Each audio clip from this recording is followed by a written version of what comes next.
Star view drive इन 32 साल से मरा पड़ा था। 99 में उसकी स्क्रीन हमेशा के लिए बुझ गई थी। कुछ लोग कहते थे कि ये सब अर्थव्यवस्था की वजह से हुआ। दूसरे लोग उस वाकये के बारे में फुसफुसाते थे। वो रात जब शो के दौरान प्रोजेक्टर में आग लग गई थी और 2 नौजवान गायब हो गए थे। पुलिस ने इसे भाग जाने का मामला लिख दिया। बाकी सबने बस जाना छोड़ दिया। समय ने अपना काम कर दिया।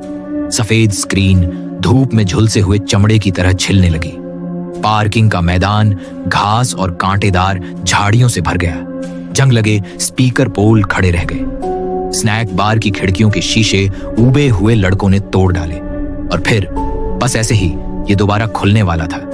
किसी को नए मालिक के बारे में ज्यादा जानकारी नहीं थी। एक आदमी जिसका नाम क्लिफ मोरो था, मध्यम उम्र, तराशी हुई दाढ़ी, हमेशा धूप का चश्मा पहने, बारिश में भी। वो बसंत में इस कस्बे में आ बसा, ड्राइव इन की जमीन नकद खरीदी और सारा मौसम गर्मियों में इसकी मरम्मत में गुजारा। स्क्रीन पर ताजा सफेद पेंट, जगह जगह एलईडी लाइटें, एक चमकता हुआ नया स्नैक बार जो मक्खन वाली पॉपकॉर्न और ब्लीच की मिली जुली गंध दे रहा था। उसने एक बोर्ड लगाया, ग्रैंड री ओपनिंग, सिर्फ एक रात के लिए, शैडोज इन द ड्राइव इन। एक विशेष अनुभव, बस यही था।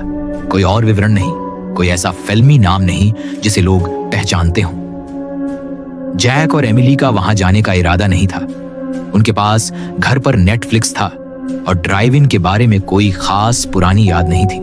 लेकिन एमिली का छोटा भाई टॉमी पूरे हफ्ते मिन्नत करता रहा था।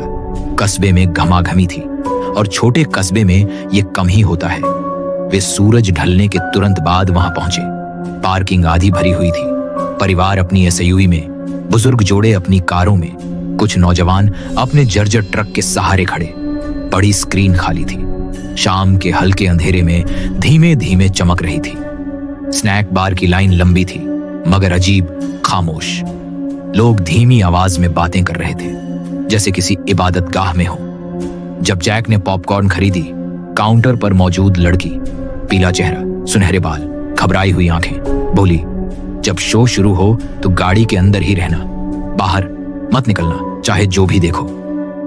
जैक ने हंसते हुए कहा, शो का हिस्सा है। उसने कोई जवाब नहीं दिया। रात 9:01 पर मैदान की सारी लाइटें बुझ गईं। स्क्रीन पर रोशनी झिलमिलाई। कोई विज्ञापन नहीं, कोई ट्रेलर नहीं, बस पुरानी काले सफेद फुटेज जिसमें 1970 के दशक का स्टार व्यू दिख रहा था। मुस्कुराते परिवार, हॉर्न बजाती कारें, कन्वर्टेबल कार की पिछली सीट से हाथ हिलाते बच्चे।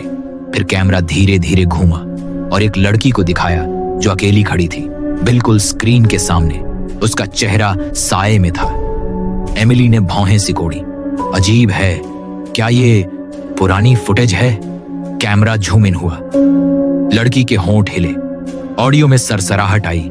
फिर मैदान के सारे स्पीकरों से एक फुसफुसाहट गूंजी, मैं तुम्हें देख रही हूं। गाड़ी में बैठे व्यक्ति ने घबराकर हंसी छोड़ दी। दृश्य बदला। अब फुटेज में स्नैक बार नजर आया, वही 70 के दशक वाला, लेकिन उसके अंदर मौजूद लोग बिल्कुल वैसे ही थे जैसे अभी यहां बैठे हैं। वही कपड़े, वही कारें बाहर खड़ी। एमिली का हाथ पॉपकॉर्न के साथ हवा में रुक गया।